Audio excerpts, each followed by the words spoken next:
यी चारैवटा कुरा चाहिँ आजको दिनमा असान्दर्भिक छ, घातक छ।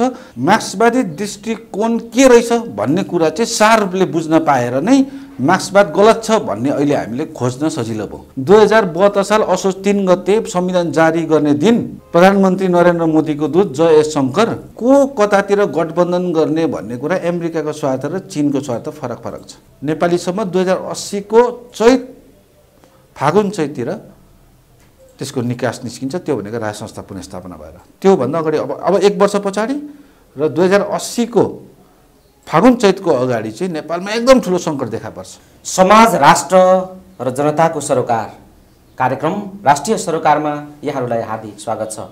आजको राष्ट्रिय सरोकारमा हामीसँग बहस गर्नका निम्ति विभिन्न राष्ट्रिय सवालहरूमाथि केन्द्रित रहेर कुराकानी गर्नका निम्ति अतिथिको रूपमा हामीले राष्ट्र र म अभियानका संयोजक दुर्गा पी लिम्बुलाई आमन्त्रण गरेका छौँ। आजको कार्यक्रममा म उहाँलाई सिधा स्वागत गर्न चाहन्छु। दुर्गाजी, स्वागत छ। नमस्ते, धन्यवाद। राष्ट्र र म अभियानको संयोजक हुनुहुन्छ तपाईँ। हजुर। के हो यो अभियान, कस्तो हो, के का लागि, के उद्देश्यका लागि तपाईँले यो अभियान गर्दै हुनुहुन्छ? यो बनाउनु पर्ने र यो अभियान चलाउनु पर्ने आवश्यकता किन भयो बताउनुहोस् त। अहिले हामीले राष्ट्रिय र म अभियानका के नाराहरू अगाडि बढाएका छौँ र के विश्लेषण र संश्लेषणहरू अगाडि बढाएका छौँ। हामीले चाहिँ राष्ट्रिय र म नामक अभियान अगाडि बढाउँदै गर्दा चाहिँ राष्ट्रिय र म भन्ने शब्दलाई सम्बोधन गरेका छौँ। राष्ट्रियता भावना हो, राष्ट्रियवाद विचार हो, राष्ट्र भनेको बोध हो र हामी भन्ने भावना हो। भावनाको सम्बोधन गर्छ हामी शब्दले र हाम्रो शब्दले विचारको सम्बोधन गर्छ, म शब्दले बोधको सम्बोधन गर्छ। आज राष्ट्रियमा बोधको आवश्यकता छ। राष्ट्रिय र म अभियान एउटा बोध हो। त्यसकारण हामीले बोध अनुसारको एउटा अभियान सञ्चालन गरिरहेछौँ। यसका केही नाराहरू छन्, विश्लेषण छ, संश्लेषण छ। त्यो ढङ्गले हामी अगाडि बढिरहेछौँ। दुर्गाजी, यो एउटा अभियान तपाईँ हुनुहुन्छ, यो अभियानको उद्देश्य लक्ष्य के हो भन्ने कुरामा त म एकछिनपछि तपाईँसँग आउँछु। तर तपाईँ योभन्दा अगाडि मालेमवादी विचार बोकेर एउटा राष्ट्रिय जनमोर्चा को आन्दोलन हुँदै माओवादी आन्दोलनसम्म जोडिन आइपुग्नुभयो। अनेकौँ कालखण्डहरू र लामो समय तपाईँको माओवादी र वामपन्थी आन्दोलनमा बित्यो। तर अहिले तपाईँ किन त्यहाँबाट अलग भएर यो अभियान गर्दै हुनुहुन्छ? त्यो पार्टीसँगको तपाईँको आबद्धता या हिजोको त्यो आन्दोलनको पृष्ठभूमि तपाईँको अहिले कहाँ पुग्यो बताउनुहोस् त। जनमोर्चा नेपाल पनि कम्युनिस्ट पार्टी हो र नेकपा माओवादी पनि कम्युनिस्ट पार्टी हो। मैले चाहिँ कम्युनिस्ट विचारधारामा आजको दुनियाँमा अधुरो र अपुरो भेटिसकेपछि कम्युनिस्ट पार्टी सल्लाह बमोजिम छोडेको। मैले के निक्कल गरेँ भने म के निष्कर्षमा पुगेँ भने कम्युनिस्ट पार्टीको मार्गदर्शक सिद्धान्त भनेको, पथ प्रदर्शक सिद्धान्त भनेको मार्क्सवाद हो। मार्क्सवाद भनेको चारवटा कुरा हो: दर्शन, राजनीति, अर्थनीति र साङ्गठनिक प्रणाली। दर्शनमा द्वन्द्वात्मक भौतिकवाद हो, राजनीतिमा वर्ग सङ्घर्ष, वर्गीय अधिनायकत्व, समाजवाद र साम्यवाद हो, अर्थनीतिमा निरपेक्ष समान मूल्य सिद्धान्तको अङ्गीकार, अतिरिक्त मूल्य सिद्धान्तको अन्त्य हो, साङ्गठनिक प्रणालीमा जनवादी केन्द्रीयता हो। यी चारैवटा कुरा चाहिँ आजको दिनमा असान्दर्भिक छ, घातक छ। त्यसकारण मैले सैद्धान्तिक वैचारिक प्रहार गरेर नै त्यसको वैकल्पिक के हुनसक्छ भन्ने बाटोमा अगाडि बढेर मैले मार्क्सवाद नै असान्दर्भिक भइसकेपछि मैले कम्युनिस्ट पार्टी छोडेको हो। यो एकलकाटे बुझाइ भएन। जस्तो आज यत्रा पार्टीहरू छन् नेपालमा, कम्युनिस्ट पार्टीहरू अरू बन्ने प्रक्रियामा छन्। विभिन्न सैद्धान्तिक विमर्शहरू चलिराखेको छ। एकपछि अर्को कम्युनिस्ट पार्टीहरू पृथक ढङ्गले नयाँ नयाँ कम्युनिस्ट पार्टीहरू बनिराखेका छन्। नेपाली राजनीतिमा फुट विभाजन, नयाँ बन्ने र पुराना भत्किने क्रम पनि निरन्तर चलिराखेको छ। यस्तो बेला मार्क्सवादको औचित्य छैन भनेर तपाईँ निष्कर्ष निकाल्न कसरी पुग्नुभयो बताउनुहोस् त। मैले भनिहालेँ, मार्क्सवादको चारवटा अङ्ग मिलेर मार्क्सवाद बनेको हुन्छ। यसको प्रयोग नै हाम्रो नेपालका कम्युनिस्टहरूले गलत तरिकाले गरे, यो सही भएन भनेर एउटा सही तरिकाले मार्क्सवादको प्रयोग भएन भन्ने असन्तुष्टि राख्ने एउटा कुरा हो। तर मार्क्सवाद नै असफल भयो अबको सन्दर्भमा भन्ने अर्को कुरा भयो। एउटा दर्शन नै औचित्यहीन भयो भन्ने ठाउँमा तपाईँ कसरी आइपुग्नुभयो? भन्ने कुरा मैले तपाईँलाई सोधिरहेको छु। मैले सबै क्षेत्रमा मार्क्सवाद असान्दर्भिक भयो भन्ने कुरा लामो बहसको खाँचो छ। म चाहिँ लामो बहस गर्न सक्छु मार्क्सवादी साथीहरूसँग। चारैतिरको क्षेत्रबाट म तार्किक ढङ्गले प्रमाणिक ढङ्गले चाहिँ मार्क्सवाद फेल खायो भने तर्क गर्न सक्छु। तर नेपालको चाहिँ के हो भने, नेपालको सन्दर्भमा के हो भने, नेपालमा अङ्गीकार गरेको वास्तविक मार्क्सवाद होइन। नेपालले अङ्गीकार गरेको भनेको चाहिँ बहुदलीय मार्क्सवाद हो। मार्क्सवादले बहुदललाई मान्दैनन्। मार्क्सवादको राजनीति भनेको वर्ग सङ्घर्ष, सर्वहारा वर्गको अधिनायकत्व, समाजवाद र साम्यवाद हो। यहाँदेखि बाहेक चाहिँ मार्क्सवादको राजनीति जाँदैन। तर के नेपालको राजनीति त्योभन्दा बाहेक छ, त्यसमा केन्द्रित छैन नेपालको राजनीति।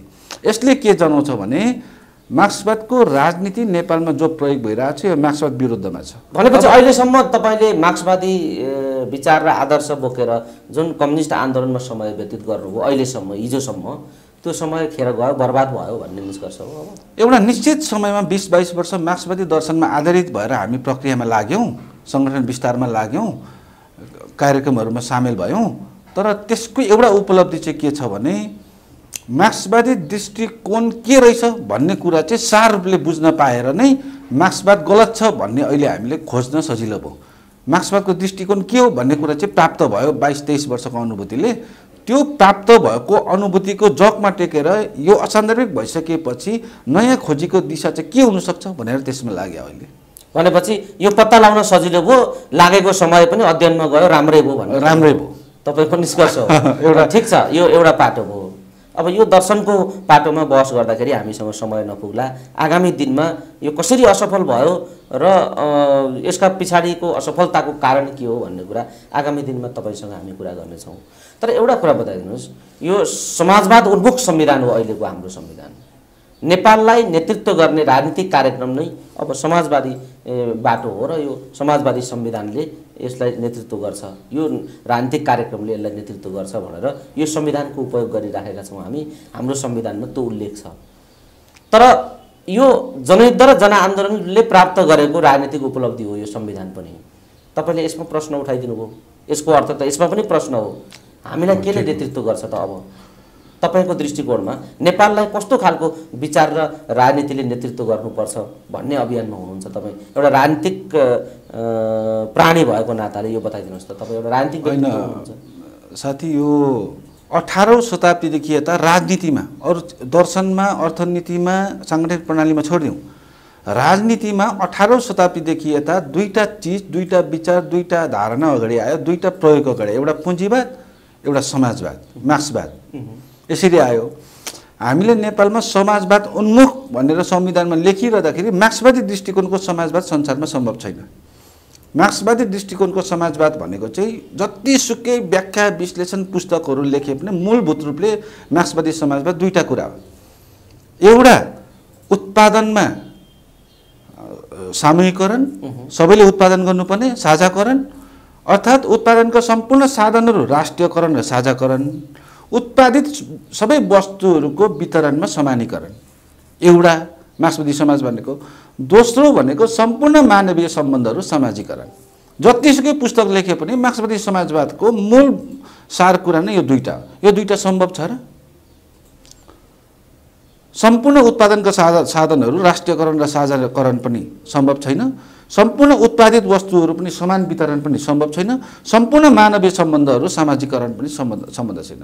तपाईँको परिवार तपाईँको निजित्व हो, मेरो परिवार निजित्व हो, त्यो मानवीय सम्बन्ध हो। मानवीय सम्बन्धलाई सामाजिकरण राख्नु भनेको प्राकृतिक कोणबाट पनि विरुद्धको कुरा हो, मानवीय प्रवृत्तिको हिसाबले पनि त्यसको विरुद्धको कुरा हो। यो सम्भव छैन। त्यसकारण संविधानमा लेखेको समाजवाद उन्मुख मिश्रित अर्थ प्रणाली अन्तर्गतको समाजवाद उन्मुख हो भने ठिक छ। तर मार्क्सवादी समाजवादीकरणतिर गयो भने त्यो असम्भव छ। मिश्रित भने चाहिँ के हो भने निजीको पनि केही अधिकार हुन्छ, सहकारीको पनि केही अधिकार हुन्छ, राज्यको पनि केही अधिकार हुन्छ। राज्य, सहकारी, साझेदारी, निजीको संयुक्त पहलमा अगाडि बढिएको समाजवाद चाहिँ हुनसक्छ। तर यो यो यो यो अहिले संविधानले राखेको लक्ष्य अनुसारको समाजवाद चाहिँ नेपालमा सम्भव छैन। मार्क्सवादी समाजवाद अरू सबै सम्पूर्ण कुरा राष्ट्रियकरण सम्भव छैन। त्रुटि के हो त? यो त्रुटि केमा भयो बताउनुहोस् त? संविधान यो संविधान ल्याउने कुरामा त्रुटि केमा भएको हो? यो संविधान ल्याउने विषयमा के राजनीतिक दृष्टिकोण नै त्रुटिपूर्ण थियो भन्ने हो? आन्दोलनको मर्म नै त्रुटिपूर्ण ढङ्गले आयो भन्ने हो या होइन? संविधानको सारभूत कुरा बारेमा सोध्नु भएको भने यो संविधान दुईटा चिजबाट आएको। एउटा हतार अमेरिकाको निर्णय, एउटा हतार भारतको असहमति। तपाईँ हेर्नुहोला 2072 साल असोज 3 गते संविधान जारी गर्ने दिन प्रधानमन्त्री नरेन्द्र मोदीको दूत जय शङ्कर चाहिँ नेपालमा आएर सबै प्रमुख नेताहरूलाई भेटेर यो संविधानमा हाम्रो असहमति छ भनेर भन्दा पनि अर्को शक्ति राष्ट्रको शक्ति सन्तुलनले गर्दाखेरि जबरजस्ती लागू भयो। यहाँ अमेरिकाको पनि इन्ट्रेस्ट छ, यहाँ अरू सबै शक्ति केन्द्रहरूको इन्ट्रेस्ट छ। त्यसकारण यो संविधान नै विदेशी डिजाइनले तयार पारेको, नेपालमा अराजकता पैदा गर्न, अस्थिरता पैदा गर्न ल्याइएको कानुनी दस्तावेज हो। त्यसकारण त्यहाँबाट उत्पत्ति भएको संविधान काहीँ न काहीँ अकर्मण्यतामा गएर फस्छ। यसरी तपाईले एउटा वामपन्थी आन्दोलन त्यसमा पनि पृथक किसिमको दृष्टिकोण राख्ने जनमोर्चा र माओवादी आन्दोलनबाट आएको एउटा युवा नेतृत्व यो निष्कर्षमा पुग्ने भनेपछि त तपाईलाई यो अब राजावादी भएछ भनिदिन सक्छन् मान्छेहरूले। राजावादीहरू पनि यसरी नै यो संविधान गलत छ भन्ने कुराको तर्क गर्ने सैद्धान्तिक र राजनीतिक आधार पस्किन नसक्लान्, तर पनि उनीहरू यो संविधानले काम दिँदैन भनेर विरोध गरिरहेका छन्। त्यसको स्वार्थ अलग होला। तपाईको स्वार्थ के हो? यसको विरुद्धमा यो अभिव्यक्ति दिनु पछाडिको तपाईको चाहिँ स्वार्थ के हो? राजनीतिक स्वार्थ बताउनुस् त। मेरो राजावादीहरूलाई राजा चाहिएको छ, जम्मा जम्मी राजा चाहिएको छ, राजा नभएको हुनाले यो संविधान भएन भन्ने तर्क एक थरी राजावादीको छ। अर्का थरी राष्ट्रवादीहरूको के छ भने यसले दुईटै राजनीतिक सन्तुलन, हाम्रा जुन राजनीतिक स्थिति छ हाम्रो देशको त्यसलाई यो संविधानले सम्बोधन गर्न सकेन भन्ने चिन्ता अर्को छ। तपाईको चिन्ता समग्र बाह्य हस्तक्षेप र आयातित संविधानको उपज हो भन्ने ठाउँमा तपाईँ आइपुग्नुभयो भनेपछि अब तपाईले यो भन्नुको पछाडि यसको समाधान के भन्ने पनि तपाईसँग हुनुपर्छ पक्कै पनि तपाईँको दिमागमा। बताउनुहोस् त समाधान के हो त? अब यो त्रुटिपूर्ण भयो, अप्ठ्यारोमा पर्यो देश भन्ने कुरा, यही संविधानले अप्ठ्यारोमा पर्यो भन्ने त छँदैछ। यसको समाधान के हो? ज्योतिजी, नेपालको राजनीतिलाई विश्लेषणात्मक ढङ्गले हेर्दाखेरि नेपालको आन्तरिक राजनीतिको मात्रै विश्लेषण गरिदियो भने हामी अपुरो हुन्छौँ, अधुरो हुन्छौँ। नेपालको राजनीति प्रत्यक्ष ढङ्गले, पूर्ण ढङ्गले क्षेत्रीय तथा भू राजनीतिसँग जोडिएको छ। विशेष गरी तीनटा देशहरू अमेरिका, भारत र चीनसँग नेपालको राजनीति जोडिएको छ, तिनै अर्थ छ जोडिएको छ। त्यसकारण हामीले वैदेशिक चलखेलको, बाह्य शक्तिको टकरावको, बाह्य शक्तिको स्वार्थको बारेमा पनि बहस गर्न जरुरी छ। यो कुनै दिन गरौँला। तर अहिले नेपालको राजनीति, मेरो विचारमा नेपालको राजनीतिको जुन विकासक्रम अगाडि बढिरहेछ, जुन घटनाक्रम अगाडि बढिरहेछन्, यसले चाहिँ तीनटा कुरा देखाउँछ। एउटा, चुनाव हुँदैन, चुनाव सम्भव छैन। कुन चुनाव सम्भव? यो अब आउने चुनावै सम्भव छ। कुनै पनि चुनाव सम्भव छ अब केही समय।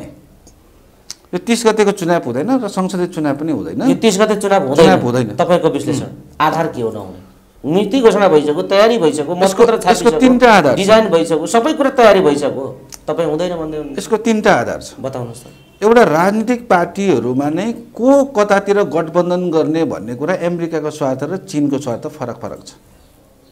एउटा।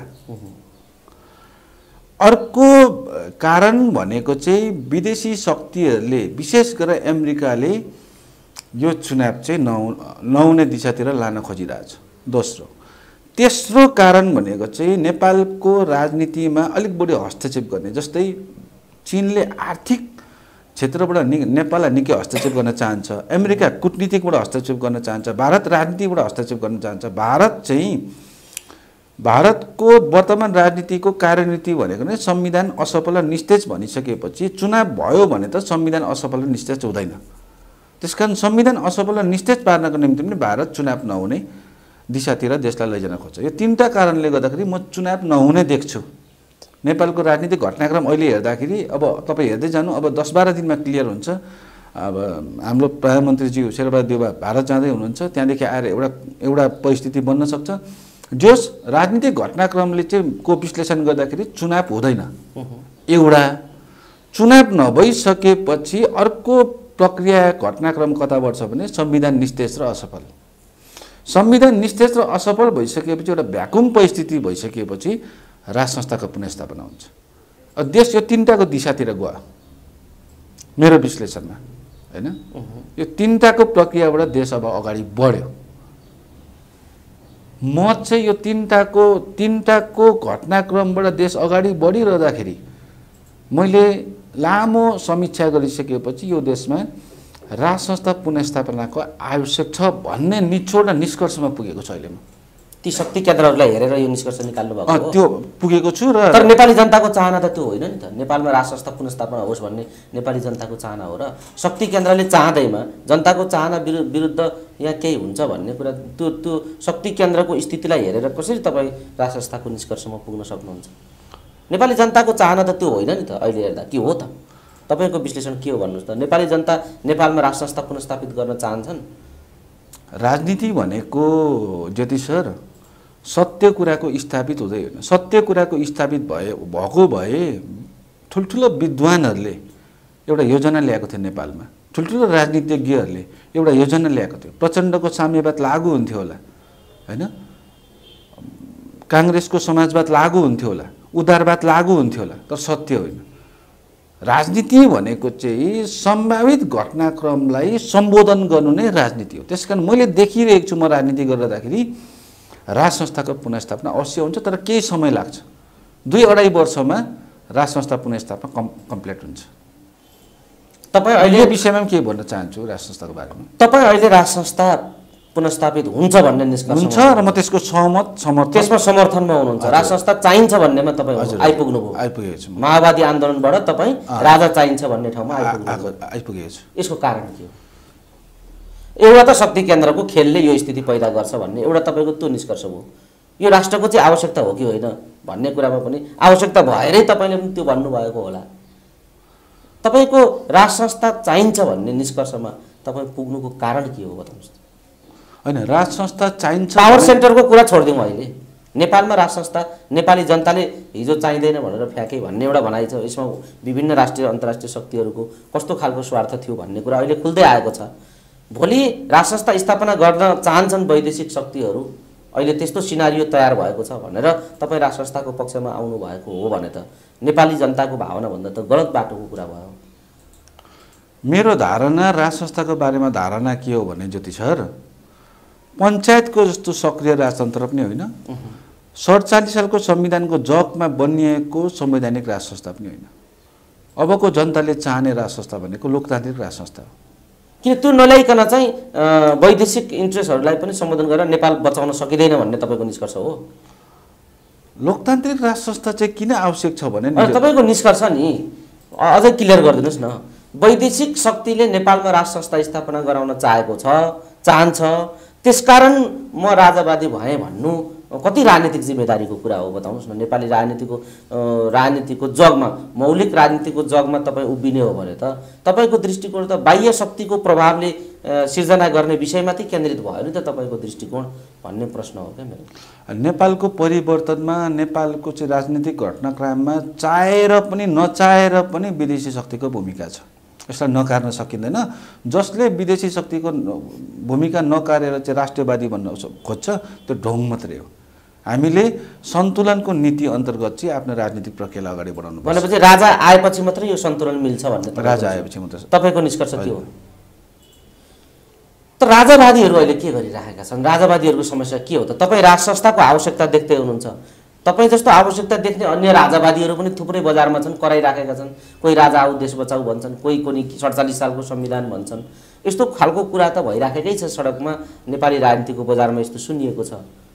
तर कोही पनि एकजुट भएर अगाडि बढ्न सकेको या ठोस दृष्टिकोण राजा आइसकेपछि के मानौ राजा आयो, यी दलहरू पनि विद्यमान यहाँ रहन्छन्। गणतन्त्रवादी शक्ति पनि नेपाली राजनीतिमा छँदैछ, माओवादी पनि छ, एमाले छ, काङ्ग्रेस छ, यो गणतन्त्र ल्याउने शक्तिहरू पनि यहाँ छन्।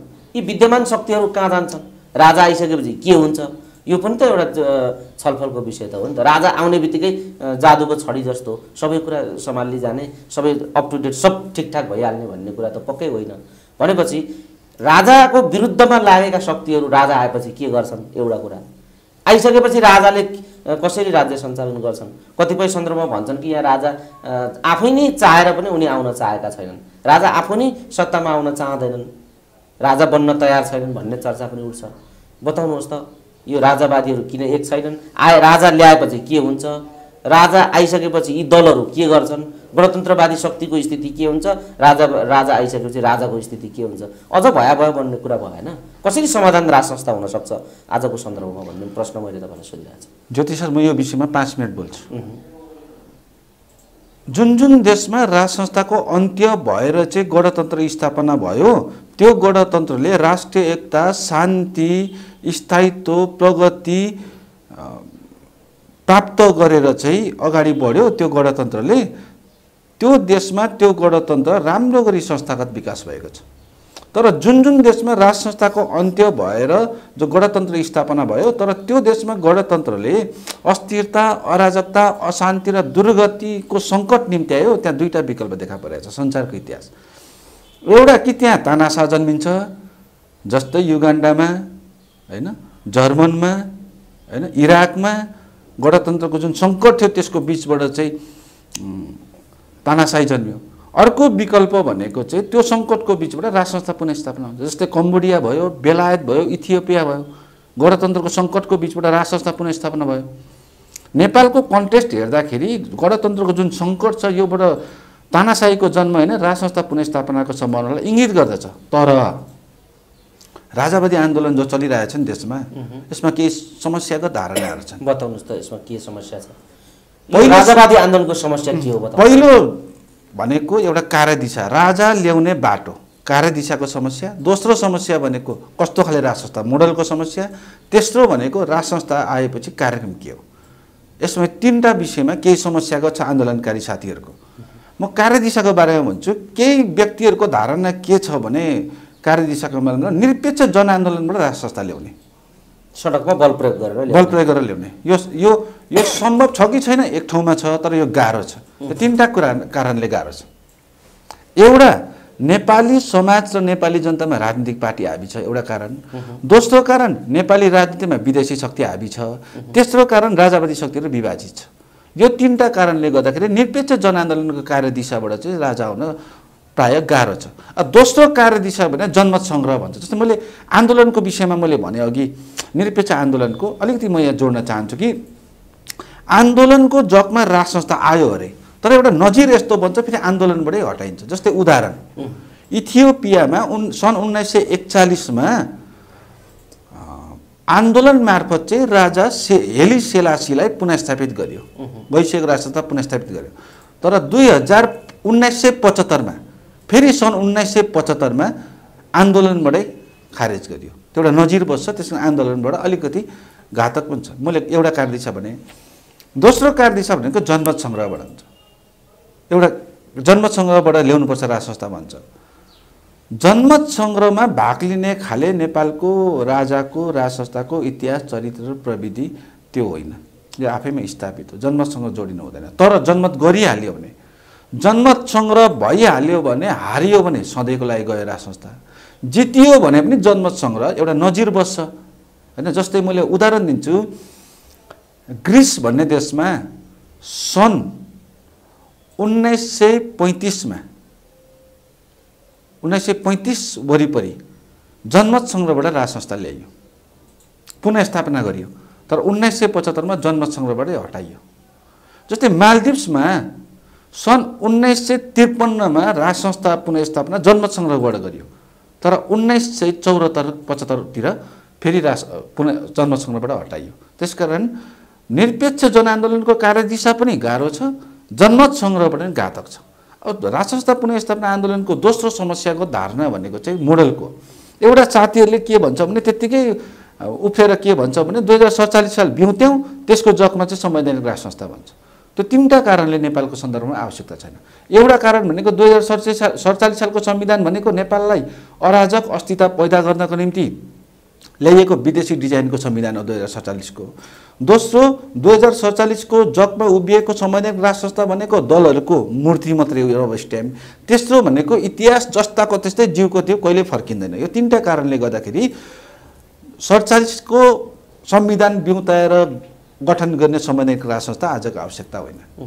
एउटा मोडल। दोस्रो मोडल भनेको दलविहीन सक्रिय राजतन्त्र। केही थुप्रै मान्छेहरू काठमाडौँमा छन्, दलहरूलाई म्यानेज गर्नुपर्छ, राजतन्त्र सक्रिय हुनुपर्छ भन्छ। यो तीनटा कारणले सम्भव छैन। एउटा कारण के हो भने नेपालमा दलीय व्यवस्था स्थापित भइसक्यो, दलीय राजनीतिक व्यवस्था स्थापित भइसक्यो, त्यो जनताको चेतनाबाट हट्दैन, एउटा कारण। दोस्रो कारण भनेको नेपालमा प्रजातन्त्र र स्वतन्त्रता चाहिँ सार्वभौम भइसक्यो, त्योबाट कुण्ठित भएर बस्न सक्दैन। तेस्रो कारण भनेको पञ्चायतको खराब चिजहरू चाहिँ नेपाल राष्ट्रले भोगिसकेको छ। यी तीनटा कारणले गर्दाखेरि दोस्रो मोडल दलविहीन सक्रिय राजतन्त्र पनि आजको आवश्यकता होइन, होइन। अब मेरो कुरा के हो भने कार्यदिशाको क्षेत्रमा मेरो विश्लेषण धारणा के हो भने राजनीतिक सहमति र निर्णयबाट राज संस्था आउँछ। यसमा दुईटा कुराको भूमिका हुन्छ, एउटा आन्दोलनको पनि भूमिका हुन्छ, एउटा विदेशी शक्तिको पनि भूमिका हुन्छ। तपाईँ लेखेर राख्नुहोस्, नेपालमा राज संस्था पुनर्स्थापना भयो भने राजनीतिक सहमति र राजनीतिक निर्णयबाट हुनेछ सबभन्दा उपयुक्त कार्यदिशा यो हो। अब मोडलको विषयमा के हो भने म लोकतान्त्रिक राज संस्था चाहन्छु। यसमा मेरो के तर्क छ, जस्तै इतिहासले के प्रमाणित गरिदियो भने राजा एउटा शक्ति हो, राजनीतिक दल एउटा शक्ति हो। यी दुईटाको झगडामा जहिले देश अस्थिर भएको छ। राज संस्था बेगरको लोकतन्त्र तपाईँ हेर्नु होला अराजक छ, राजनीति हेर्नु होला, तर लोकतन्त्रको बिनाको राज संस्था निरङ्कुश छ, होइन, दुईटा। त्यसकारण मेरो के हो भने राज संस्था र राजनीतिक पार्टीहरूको बिचमा शक्ति सन्तुलन र शक्ति पृथकीकरणको आधारमा संयुक्त सरकार र संयुक्त व्यवस्था नै लोकतान्त्रिक राज संस्था हो, जहाँ राजालाई पञ्चायतभन्दा धेरै कम अधिकार दिनुपर्छ, तर 47 सालको संवैधानिक राज संस्थाभन्दा अलिक बढी अधिकार दिनुपर्छ। राजनीतिक पार्टीलाई अहिलेको जस्तो अराजक लोकतन्त्र जस्तो अधिकार दिनु हुँदैन, तर वास्तविक लोकतन्त्रको अधिकार चाहिँ राजनीतिक पार्टीलाई दिनुपर्छ। मैले मोडलको बारेमा आफ्नो धारणा राखेँ लोकतान्त्रिक राज संस्था, कार्यदिशाको बारेमा पनि समस्या र आफ्नो धारणा राखेँ कि राजनीतिक सहमति र निर्णयबाट। अब म राजावादी साथीहरूसँग कुरा गर्छु कहिलेकाहीँ, राज संस्था आइसकेपछि राज संस्थाको कार्यक्रम के हो, रोडम्याप के हो, योजना के हो, उहाँहरू मौन छ, बेउत्तर छन्। त्यो विषयमा छलफल नगरिकन राजावादी आन्दोलनमा सैद्धान्तिक वैचारिक बहस नगरिकन अगाडि बढ्न सकिँदैन। त्यसकारण मेरो आफ्नो विश्लेषणमा राज संस्था आइसकेपछि राजाले केही काम गर्नुपर्छ। एउटा राजनीतिक तपाईँको दृष्टिकोणबाट एउटा राजनीतिक रूपमा राज संस्थात्मक संसदीय प्रणाली, राज संस्थात्मक संसदीय प्रणाली कस्तो प्रणाली हो? अभिभावकीय राज संस्था हुन्छ, शक्ति पृथकीकरण र शक्ति सन्तुलनको आधारमा संविधानले केही शक्तिहरू दिनुपर्छ, केही अधिकारहरू दिनुपर्छ राजालाई राष्ट्रियताको विषयमा, र गम्भीर विषयमा राजामा शक्ति निहित गर्नुपर्छ। त्यो सहितको संसदीय प्रणाली राजनीतिमा। अब संविधानको क्षेत्रमा संविधान परिमार्जन सभा, अब संविधान सभाको चुनाव फेरि गराएर फेरि संविधान संशोधन गराएर अब सम्भव छैन, धेरैचोटि संविधान सभाको चुनाव दुईचोटि भयो, यस्तो खाले संविधान निर्माण भयो, संविधान संशोधन धेरैचोटि भयो। अब बृहत ढङ्गले संविधान परिमार्जन सभा त्यो गरेर राजाले एउटा काम संविधानको काम गर्नुपर्छ। सामाजिक रूपमा समाजमा रहेका थुप्रै अन्तर्विरोधहरूलाई आवश्यक ढङ्गले सम्बोधन गर्नुपर्छ। अब संघीयताको क्षेत्रमा राज्यको पूर्ण संरचनाको निम्ति चाहिँ एउटा शक्तिशाली र उच्च स्तरीय आयोग गठन गरेर फेरि पुनः विचार गर्नुपर्छ। धर्मको क्षेत्रमा राष्ट्रिय हिन्दू हुनुपर्छ, तर प्रणाली निरपेक्ष, धर्मनिरपेक्ष। दुईटालाई चित्त बुझ्यो, किनकि यहाँ धार्मिक युद्ध हुने होला छ। हिन्दू राष्ट्रिय बनाउने, राष्ट्रिय चाहिँ हिन्दू, प्रणाली नै हिन्दू राष्ट्रिय बनाइयो भने अरू धर्मलाई अन्याय हुन्छ। प्रणाली चाहिँ धर्मनिरपेक्ष। यो ढङ्गले अर्थनीतिको क्षेत्रमा मिश्रित अर्थ प्रणाली, विकासको क्षेत्रमा जलस्रोत, पर्यटन, कृषि र उद्योगको जगमा टेकेर भएको विकास, मौलिकता र आधुनिकता, हाम्रो जति मौलिकता धर्म संस्कृति परम्परा छ त्यसलाई पनि अगाडि बढाउने, जो विश्व स्तरमा आधुनिकताको लहर आएको छ त्यसलाई पनि अगाडि बढाउने, मौलिक र आधुनिकताको बीच जगमा टेकेको विकास, हैन। अब यो ढङ्गले चाहिँ राजाले के चिजहरू अगाडि बढाउनुपर्छ भन्ने मेरो धारणा हो। तर यहाँ विश्लेषकहरूले राजाको बारेमा धेरै विरोध गरिरहेछन्, म उहाँहरूसँग तर्क गर्न सक्छु। अब जस्तै नामै लिनु पर्दाखेरि थुप्रै छन्। राजतन्त्रको समयमा के विकास थियो, विकास थियो र अहिले राज संस्थाको पक्षमा लाग्नु भन्छ। म यति भन्न चाहन्छु उहाँ साथीहरूलाई, राजतन्त्रको समयमा नेपाल दक्षिण एसियाको दोस्रो धनी राष्ट्र घोषित भएको थियो। राजतन्त्रको समयमा कोरिया, जापान लगायतका 6वटा देशका नागरिकहरू श्रम गर्न नेपाल आउँथ्यो। राजतन्त्रको समयमा अहिलेभन्दा कैयौँ गुणा बढी आत्मनिर्भर थियो। यो तीनटा कुराले देखाउँदैन र राजतन्त्रको समयमा चाहिँ विकास थियो भनेर, समय सापेक्षित विकास। लोकतन्त्रको कुरा उठाउँछ राजा लोकतन्त्रै होइन भनेर। 46 सालमा प्रजातन्त्र कसले घोषणा गरे? 63 मा लोकतन्त्र कसले घोषणा गरे? यदि लोकतन्त्र नभएको भए त लोकतन्त्र घोषणा गर्थे, प्रजातन्त्र नभएको भए प्रजातन्त्र घोषणा गर्थे त। अब अनुदानको कुरा गर्छ, अहिले ऋणको कुरा देशमा उठिरहेछ, राजाको कालमा पनि त थियो भन्छ। ठिक उल्टो थियो। अहिले ऋण अत्यधिक बढी दिन्छन् दात्री संस्थाले, अनुदान थोरै दिन्छन्। राज संस्थाको पालामा ठिक उल्टो थियो, अनुदान भयङ्कर आउँथ्यो, ऋण थोरै आउँथ्यो। कूटनीतिको क्षेत्रमा त भन्नुपर्दाखेरि तपाईँलाई थाहा छँदैछ, युरोपदेखि अमेरिकादेखि लिएर सबै देशमा राजाको सम्मान कस्तो हुन्थ्यो। र नेपालको एउटा मात्रै घटना, बाबुराम भट्टराई चाइना जाँदाखेरि म नेपालको प्रधानमन्त्री हो भन्दै पनि 6 घन्टा एयरपोर्टमा थुनेको कूटनीति त थाहा छँदैछ। कूटनीतिको क्षेत्रमा फरक।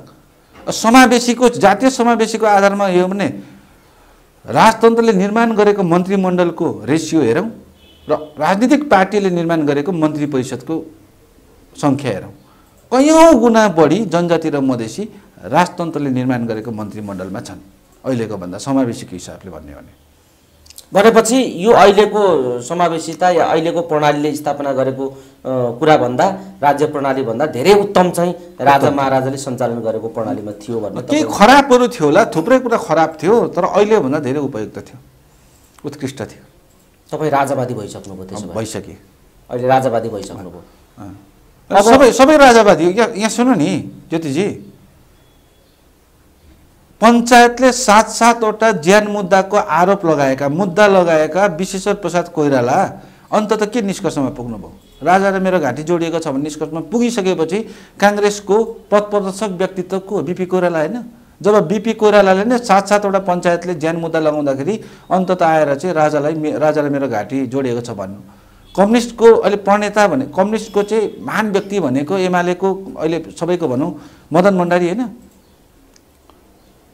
सिरपेच र राजदण्ड मैदानमा राखेर आऊ, धेरै आँखा नजिम्काऊ, धेरै कान नलाऊ भन्ने मदन भण्डारी अन्तत गएर के निष्कर्षमा पुग्नुभयो भने राज संस्थालाई पनि ल्याउनु पर्ने रहेछ राज्य सञ्चालनमा, राज संस्था पनि एउटा शक्ति रहेछ भन्ने निष्कर्षमा पुग्नुभयो। सबै राजावादी नि। दुर्गा पी लिम्बू मात्रै राजावादी होइन, मदन भण्डारीले मात्रै राजावादी होइन, सबै राजावादी हुन् भन्ने खालको निष्कर्षमा तपाईँ पुग्नुभयो। दुर्गाजी, एउटा कुरा ठिक छ, तपाईँ आफ्नो विचार राख्न पाउनुहुन्छ, तर एउटा माओवादी आन्दोलनसम्म जोडिएको एउटा नेता, त्यहाँ सम्भावना खोजिराखेको एउटा नेता यो निष्कर्षमा आइपुग्दाखेरि तपाईँमाथि लाग्ने गरेका आरोप प्रत्यारोपहरूलाई कतिको ध्यान दिनुभएको छ?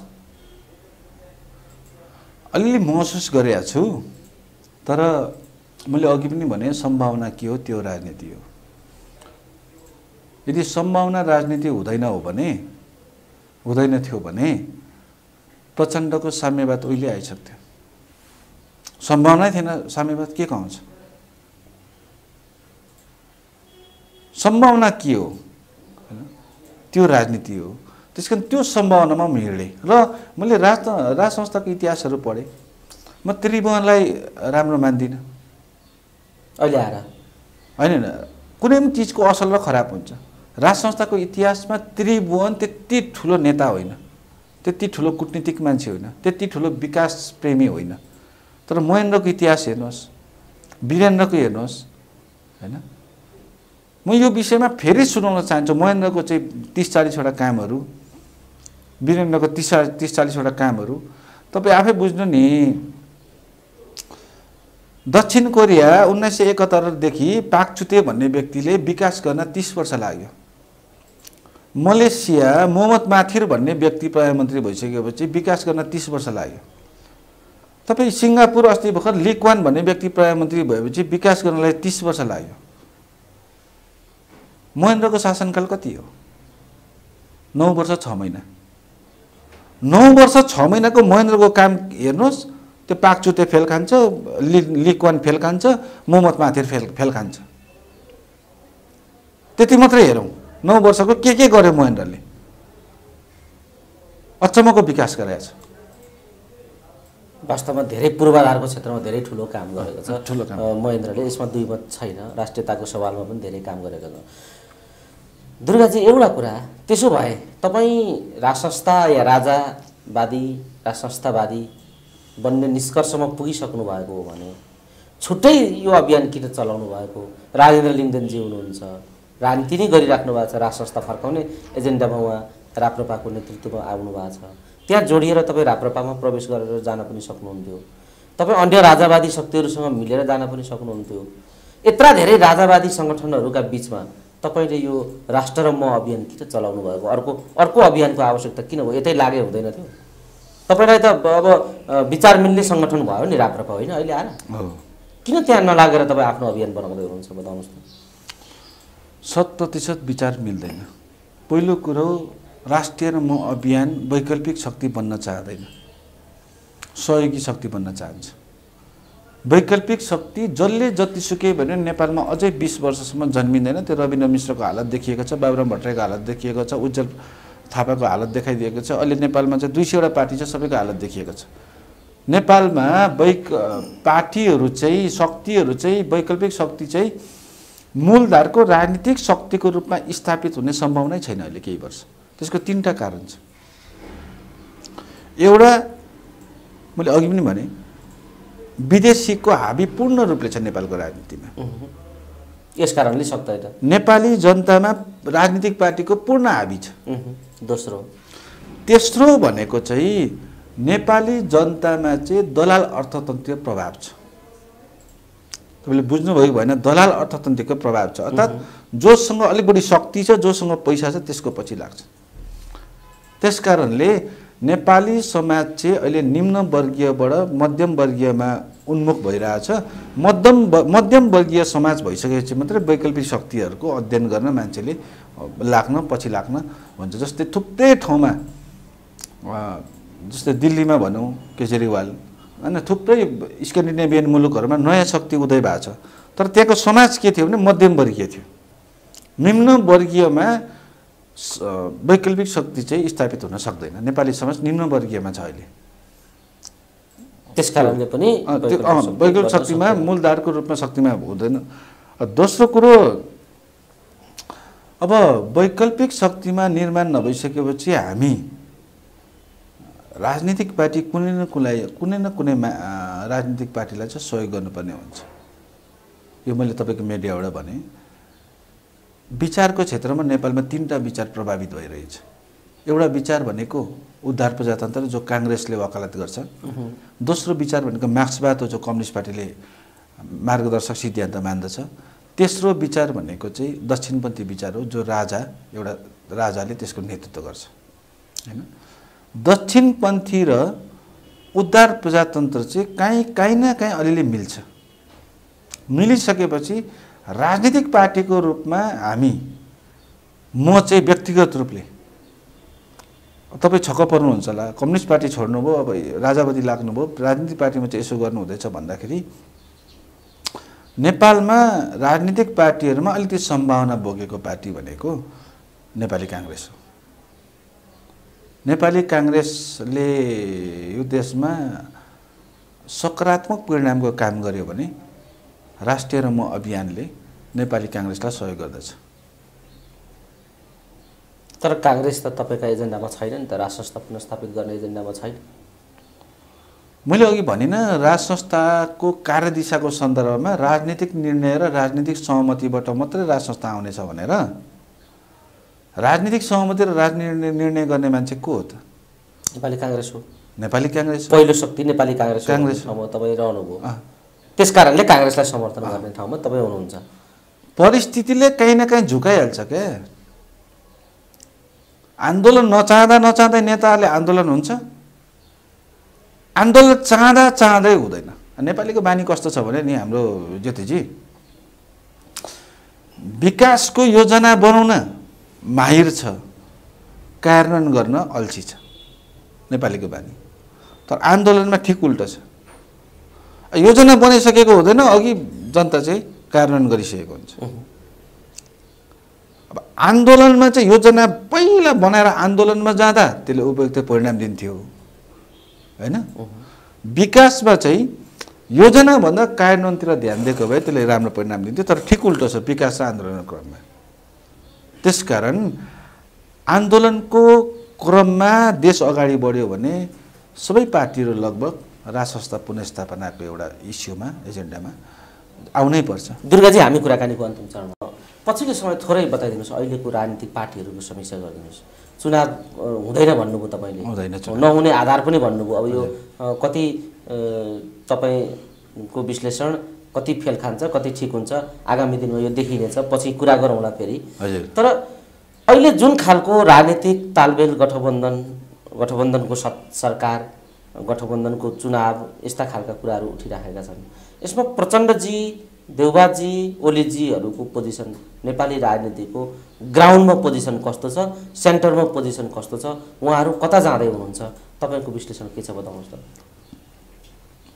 पहिलो देउबाको शेरबहादुर देउबाको अहिलेको समग्र विश्लेषण के हो भने उहाँले गठबन्धन चाहनुहुन्छ र उहाँलाई केही विदेशी शक्तिहरूले पनि गठबन्धन जोगाउनु भनेर सल्लाह दिनुभएको छ।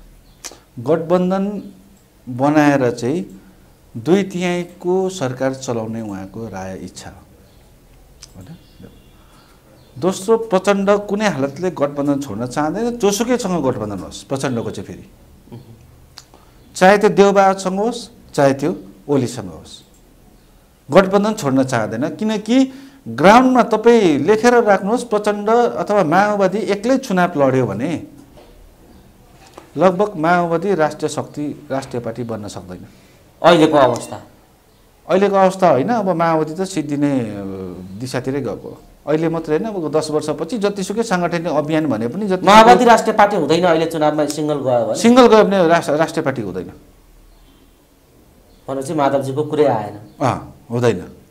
त्यसकारण अहिले शक्ति भनेको एमाले र काङ्ग्रेस हो होइन, एमाले र काङ्ग्रेस हो। अब एमाले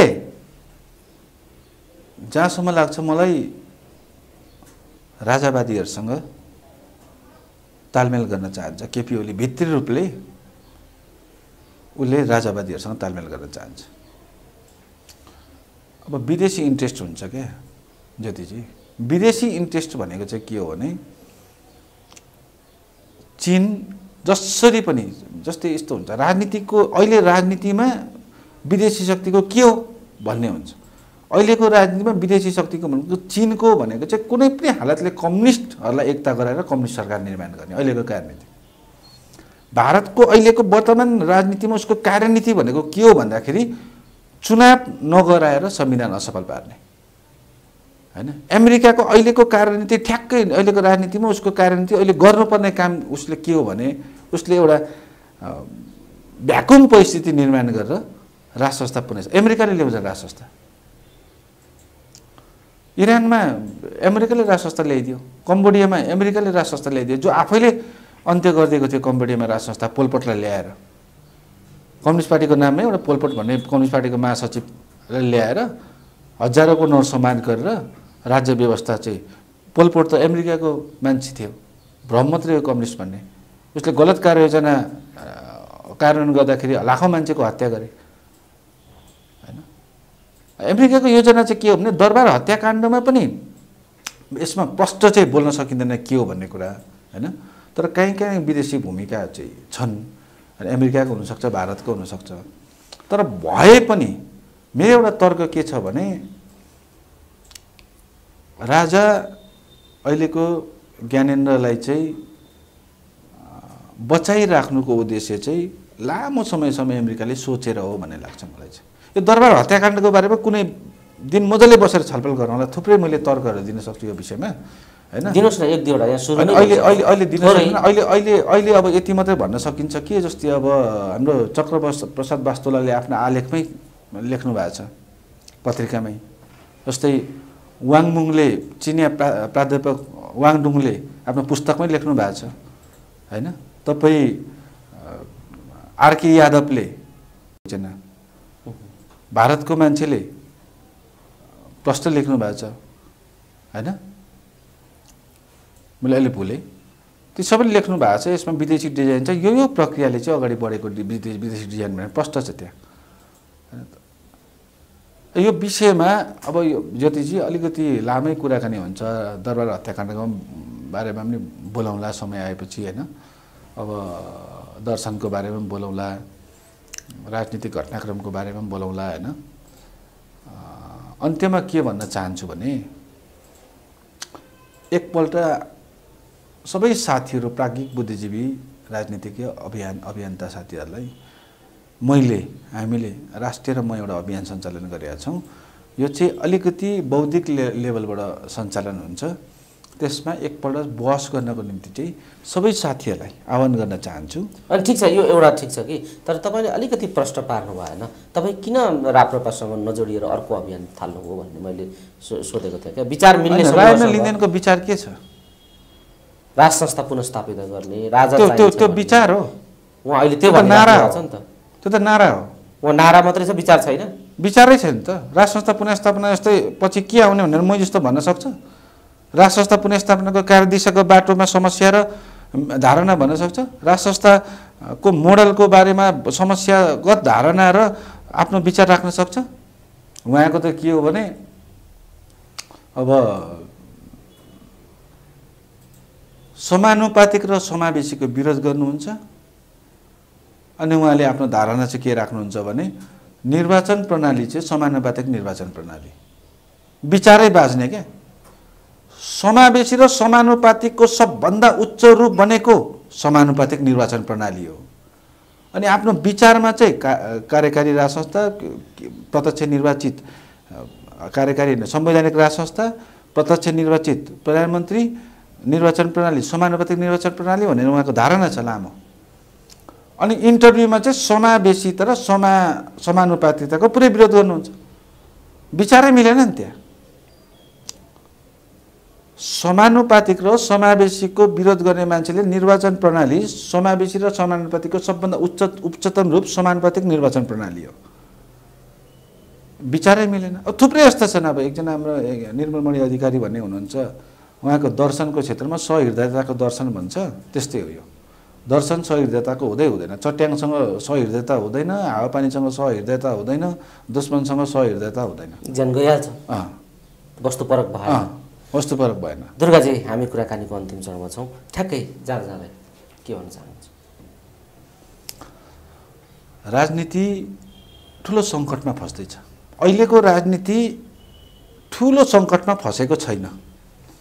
धेरै राजनीतिक विश्लेषकहरूले 10 वर्ष अगाडिदेखि अब राजनीति ठुलो सङ्कटमा फस्यो भनेर विश्लेषण गर्थे। म 10 वर्षदेखि अहिले राजनीति कहीँ फस्दैन भन्दै चुप लाएर बसेको थिएँ। अहिले पनि देशको उत्कर्ष सङ्कट यो होइन। अब देशको उत्कर्ष सङ्कटको उत्कर्ष भनेको अब 1 वर्षपछि देखा पर्छ। 1 वर्षपछि देखा पर्छ। 2080 को नेपालीसम्म 2080 को फागुन चैततिर त्यसको निकास निस्किन्छ। त्यो भनेको राज संस्था पुनर्स्थापना भएर। त्योभन्दा अगाडि अब 1 वर्ष पछाडि र 2080 को फागुन चैतको अगाडि चाहिँ नेपालमा एकदम ठुलो सङ्कट देखा पर्छ। यो ज्योतिष हेरे जस्तो कसरी भन्नुभयो? यसको आधार के? राजनीतिक घटनाक्रमले त्यही देखाएको छ त। प्रष्टै गरेको छ राजनीतिक घटनाक्रमले। विदेशी शक्तिहरू हेर्नुहोस्, चलखेल राजनीतिक घटनाक्रमहरू हेर्नुहोस्, प्रष्टै त्यो देखाएको छ त। आदरणीय दर्शक श्रोता, आज हामीले विविध राजनीतिक घटनासँग केन्द्रित रहेर कुराकानी गरेका छौँ। यो कुराकानीमा पछिल्लो समय राष्ट्रका चुनौतीहरू के हुन्, समग्र राजनीति कतातिर गइराखेको छ, दलहरू कस्तो तयारी गरिराखेका छन्, सङ्कट के हो र अब के हुन खोजिरहेको छ, नेपालमा राज संस्था कसरी स्थापना हुन्छ, अहिलेको गणतन्त्र कार्यान्वयन भइराखेका बेला पनि राज संस्थाका कुराहरू किन उठिराखेका छन्, राजावादी शक्तिहरू कसरी काम गरिराखेका छन्, यसमा विचारको स्थिति कस्तो छ र यी राजावादी शक्तिहरू किन एक ठाउँ आउन सकिराखेका छैनन् र एउटा मार्क्सवादी लेनिनवादी माओवादी विचारमा आस्था राख्ने एकजना युवा किन राजावादी बन्न खोजिरहेको छ, राजावादी दृष्टिकोण राखेर हिँडिरहेको छ, किन राजनीतिक रूपमा यस्तो ठिक विपरीत ध्रुवमा एउटा युवा पुगिराखेको छ, यो आम रूपमा राजनीतिको कस्तो खालको प्रवृत्ति हो र यसले समाज र नेपालको राजनीतिलाई कतातिर डोर्याइराखेको छ, राष्ट्रिय अन्तर्राष्ट्रिय परिस्थिति कस्तो बनिराखेको छ र यसले सिर्जना गर्ने चुनौतीहरू कस्ता छन्, यिनै विषयमा केन्द्रित रहेर आज हामीले दुर्गा पी लिम्बूसँग कुराकानी गरेका छौँ। उहाँ अहिले राष्ट्र र म अभियानका अभियन्ता पनि हुनुहुन्छ र नेपालमा राज संस्थाको औचित्यबारे आफ्ना दृष्टिकोणहरू पनि राखिराख्नु भएको छ। यस्ता यी यावत विषयहरूमा हामी निरन्तर छलफल गरिरहनेछौँ, निरन्तर कुराकानी गरिरहनेछौँ। आजको कुराकानीमा हामीले धेरै विषयलाई उद्घाटित गरेका छौँ। विषयलाई उद्घाटित गर्ने दायित्व हाम्रो, धारणा बनाउने जिम्मा तपाईँ दर्शक श्रोताहरूलाई सुम्पदै दुर्गाजी अमूल्य समय दिनुभयो। यो समय र यो महत्त्वपूर्ण संवादका लागि यहाँलाई धेरै धेरै धन्यवाद छ। धन्यवाद छ ज्योति सर, बोलाइदिनु भएकोमा धन्यवाद।